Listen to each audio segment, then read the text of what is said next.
Welcome to a powerful video session with the legendary Rohn. In this training, Jim will share with you some invaluable insights and techniques to help you develop a winning mindset that can transform your life. Jim was a renowned motivational speaker and entrepreneur who inspired millions of people around the world with his teachings on personal development, success, and leadership. His wisdom and practical strategies have helped countless individuals achieve their goals and unlock their full potential. So get ready to learn from one of the greatest minds in the personal development industry as Rohn shares his mindset training with you. Success is something you attract by becoming an attractive person. What would make you an attractive person in the marketplace? So you have the best chance to get the best job, to get the best pay, to have the best opportunity, work with the best people, be welcome at the best tables of learning and enterprise, to sit at the conference table of promise and future. How do you get there? Some things to remember. This first little part I call acceptable and unacceptable behavior. Now, part of our learning affects us in the marketplace. The skills we've developed affects us in the marketplace. You might have had to go to school to work in a certain segment of the marketplace. If you're going to be a doctor, you've got to go to the proper school. If you're going to be a lawyer, you've got to go to the proper school. But there's something else now that affects us all in the marketplace that I want to deal with here, and that's called behavior in the marketplace. Not just your skills, not just your learning, not just what you know, but how you behave. Key phrase, the things that make you obviously a good person, an acceptable person, or unacceptable. First of all of us must study our marketplace as to what might be acceptable or unacceptable. But let's cover some of the obvious, and that'll lead to the rest of the list. I've just got 3 or 4 here to cover, and then you can think about the rest and ponder those. Here's one thing to remember in the marketplace. You must be ultra-conservative in the marketplace. Ultra-conservative in your behavior, because this determines your future. This determines your paycheck. This determines the circles you can get into and the ones you can't get into. I've got some examples here, and you'll see where I'm going. Here's number 1, your language.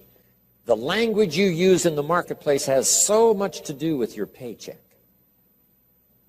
Now, in some areas, that may not be totally true, where you could use bad language and tell dirty stories and cuss all day long and it wouldn't make any difference.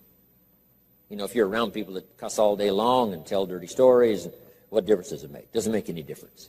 But if you would like to exercise your skill and ability in another segment of the marketplace, here's one thing you might have to correct, or you might have to at least watch carefully, and that's your language in the marketplace. So jot this down. Be ultra-conservative in your language in the marketplace. Otherwise, you may destroy parts of the market that would gladly accept you and your product and your service if your language wasn't so unacceptable. Guy says, well, I'll tell dirty stories and cuss wherever I please, and I'm not saying that's wrong. I'm just saying it'll cost you. In some areas of business in the marketplace, it's going to cost you. Here's a guy that makes $100,000 a year, could make $250,000 easy. The other $150,000 disappears because of his bad language in the marketplace. He's unacceptable in some circles. They won't listen to his story, even though he has something good to share. So you see where I'm going here? Language in the marketplace. Here's what's the safest. Save your jokes for the bar or the pub. Don't put them on the marketplace. Or the inner circle, you know, where all the stories and stuff may be acceptable as you trade stories. But in the marketplace, you've got to be ultra-conservative, shift gears if you have a problem, shift gears, especially in the marketplace, and make sure that it isn't costing you a big share of your marketplace unduly. Because there's no use suffering an extra $100,000, $200,000 a year income simply because you're careless with your language in the marketplace. So of all the places not to be careless, it's in the marketplace concerning your language. So do you see where I'm going here? Next is habits. You just got to be careful of those. Smoking. Guy walks into an office and says, where's your ashtrays? How come you don't have any ashtrays? Well, ashtrays probably mean what? No ashtrays mean. Right? They don't smoke here. Oh, yeah, I forgot. So what I'm saying now, I'm not saying right or wrong to smoke. I'm just saying be careful in the marketplace that you aren't disturbing and wiping out and closing the door on a market you could enjoy simply because you're a bit careless about your habits. Habits. Now, I don't smoke, so I don't have this challenge for me, except a fine cigar after a unique meal. Some places around the world still know how to prepare a gentleman's cigar. It's kind of an interesting experience, mostly for show. Right? As long as you know which end to dip in the brandy, right? But you see where I'm going here now on habits. Habits. Zig Ziglar talked about the man who was late. Who was late. I'm telling you, there's some circles, if you're late, you're not welcome anymore. You say, well, I've been late all my life. You know, if people don't like that, that's too bad. I'm saying that's okay. You can have that attitude if you want to, but what if it cost you $100,000 a year? Wouldn't you reconsider? That's too much to pay for the luxury of some habit that you could easily correct and maybe enjoy the benefits of a marketplace that's been closed up until now. This is all I'm saying. Take a look at your habits. Take a look at your language. Here's another one. Your dress. Now, sometimes dress changes regionally. In San Francisco on a business day, they wouldn't expect you to look like West Palm Beach. If you dress like West Palm Beach on a business day in San Francisco, they'll treat you casual, right? Not appropriate dress. So part of this is company, part of it is region, part of it is locality, part of it is community. What's acceptable in the marketplace on a conservative basis? What would be acceptable to everyone in San Francisco? To be dressed conservatively. In West Palm Beach, you can have a casual business dress. Perfectly acceptable. The key is to find out so that you don't cost yourself market that you could enjoy. You don't cost yourself customers that you could have. You don't cost yourself people that would gladly join and be part of it except for these difficulties. I had to learn some of this stuff. All of us have to learn the social graces and what's acceptable. The white socks don't go with the black tuxedo. I mean, some things you just have to learn. What if a guy called on farmers in his tuxedo? See, the word would spread. You should see this clown. So now that's the severe side, but here's what I'm asking you. Check your dress, check your clothes, check your attitude, check your behavior, check your language, check your habits, especially in the marketplace where you get paid. No use slamming the doors you don't need to slam. No use shutting off opportunity that you don't need to shut off by not considering some of these things, okay? One more I found important. Make your employer, not your banker. I wondered why a few opportunities I lost because too quickly I asked for a raise. I'd only been there a month, and I said, could I have an advance? An employer says, wow, I thought we hired the right guy, but this guy needs extra money already. Can't manage his affairs, has to have an advance. So here's what don't make your employer your banker. Make your banker your banker. If you need a little extra money, go to your bank. Go somewhere, but not to your employer. Here's why. An employer is like opportunity. And opportunity doesn't want to see your need. Opportunity wants to see your seed. So let employer be employer, let banker be banker, let friend be friend.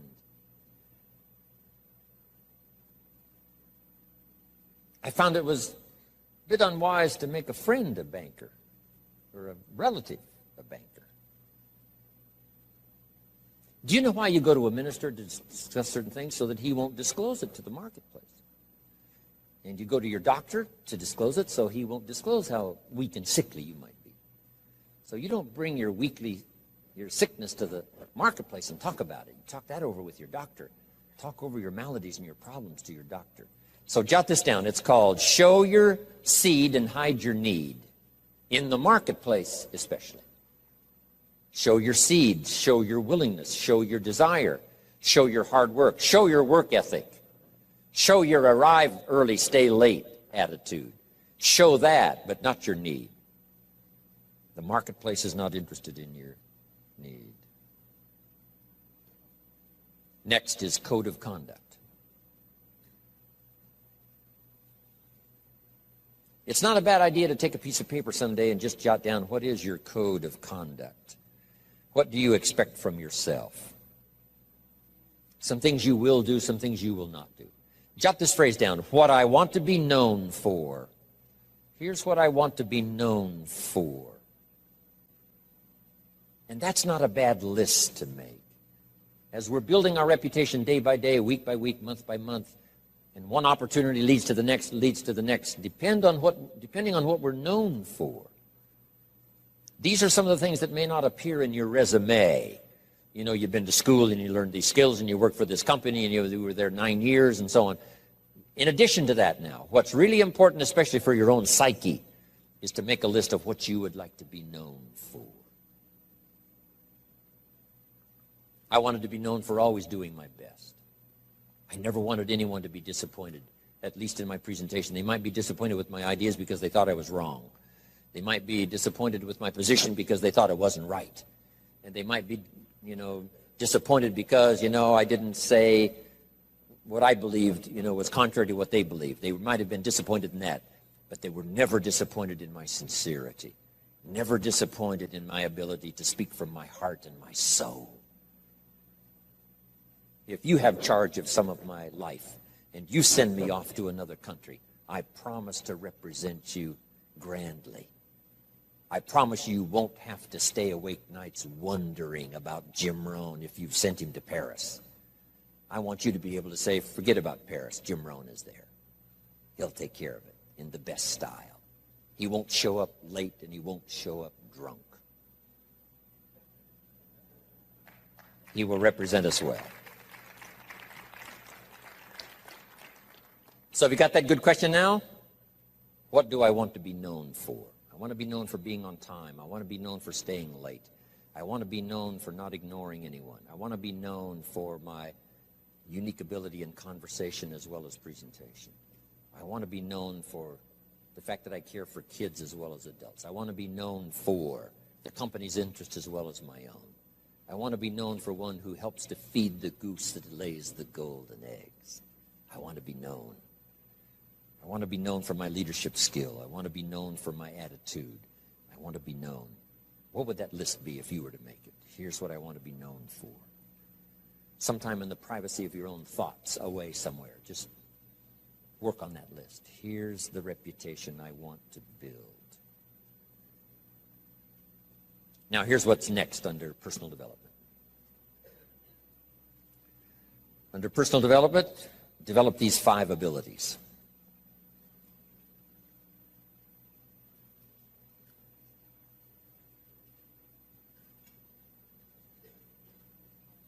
First of all is the ability to absorb. One of the big challenges for being here now, especially for 3 full days, some of you, it's going to be a challenge to try to get it all.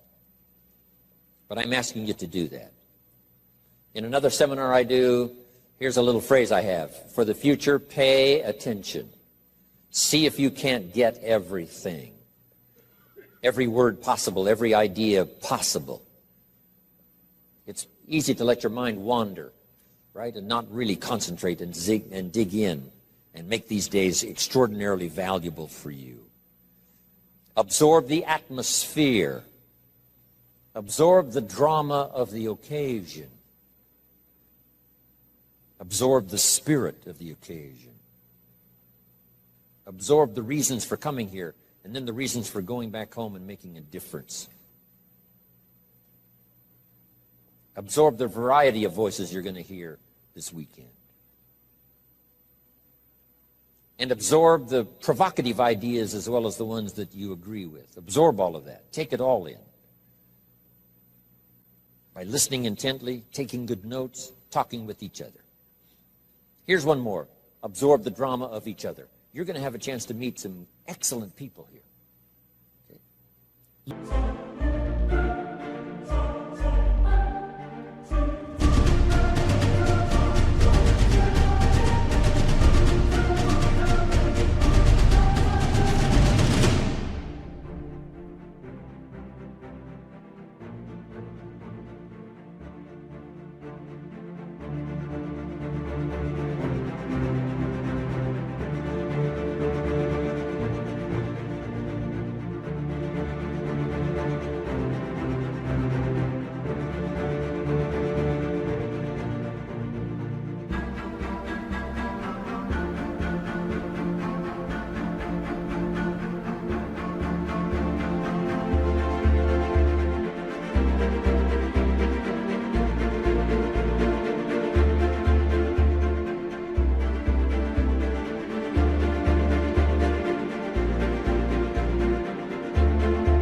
Losers don't pay this kind of money to come to seminars. The reason why the price tag is substantial is because when you get here, you'll have an excellent chance of meeting some pretty good folks. Even if they borrowed the money to get here. At least they knew how to do that. Whatever it takes. So don't go away without meeting some people. Here's the next part. Listen to the testimonials. You may pick up some ideas from someone's testimonial that'll be just as valuable as what I share from this podium. And sometimes a word spoken in private from someone's unique testimonial is so powerful. It's just as powerful as all the words given by the presenter. So take that all home. Key, absorb the chance for a new beginning. I don't know where you are at the moment. This is sort of mid-year. First 6 months, getting ready now for the last 6 months. And as you pause mid-year to contemplate the past and think about the future, as you ponder for a while ideas that you've already heard, anticipating that you're going to hear some more, how could that create for you a new beginning? There's so many ways to create a new beginning if you just think about it. Or think about the automatic ways of creating a new beginning. Here's a pretty good list. At the beginning of the day, this is a brand new day. I love to get up early now. I used to stay up so late.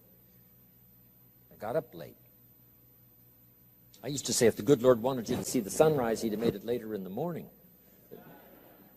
But now I don't do that anymore. I try to get to bed as early as I can. Sometimes it's not easy, especially when you travel and with jet lag and all the rest, around the world. But I try to get up now early in the morning. Unique thing about early in the morning, you haven't messed up the day yet. I mean, it's just there. It's ready, fresh. It's like being born again. A new day is like being born again. A chance for a new day, a new life. You've never lived this day before. Only in your mind developing plans, but you've never actually walked into this day before. Now you have a chance to watch the sun come up and then stride into this new day. Call yourself a new person, whatever that little trick you have to learn. This is a new day for me. This is a new life for me. Next, at the beginning of the week, that seventh day, I think, has more than one purpose, the seventh day. So just make the note. How to best use the seventh day. It says what? 6 days of labor, working miracles, turning thoughts and faith into reality. Then after 6 days of miracle working, turning ideas into reality, now it says, take the seventh day. And yes, the seventh day could be for spirituality. Yes, the seventh day is to contemplate God. Yes, the seventh day could be called for worship. Yes, the seventh day is to take some time off. Yes, the seventh day is to be with your family. Yes, the seventh day is change of pace. But here's a good idea for the seventh day. To go back over the last 6 and get ready for the next 6. You just pause that seventh day. Because I have another little piece on that in this list of 5. And maybe now mid-year, having come here for this weekend, mid-year, you can think of ways to gather up what's happened to you since the first of the year till now. The drama, the disappointments, the highs and the lows and the mixture and the stock market and whatever's happened to you, these 6 months, and say, I'm going to go home and create a new beginning. I'm not going to be the same again after this weekend. You can conclude that, and I promise you, the day...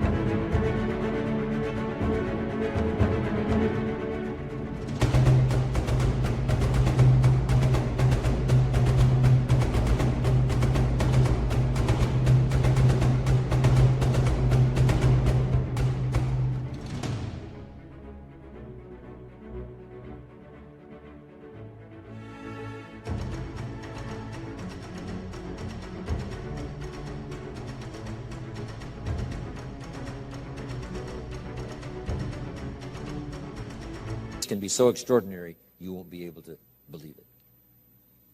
So absorb everything. Take it all in. Don't miss anything. The sound, the music, the sights, the atmosphere. My friend Bill Bailey has this extraordinary gift. He doesn't miss anything. Better for him to go to Acapulco, come back and tell you about it, than it is to go yourself. And the reason is, if he goes, he won't miss anything. He'll soak up every detail. Every person he met, the food and the aromas and the sights and the sounds and the colors and the people and the countryside. Then he has the gift of language. When he comes back home, he can tell it to you. When he talks, you can feel the water lapping on your feet. You can smell the aroma of the food. You can see the colors and the people. Two gifts: to get it, second gift, to share it. And put it in dynamic words, leaving out no detail. Because here's the key to remember: the drama is in the detail. Lady tells me I've lost 60 pounds. I said, well, is that it? Is that the end of the story? She said, oh, no. Oh, no.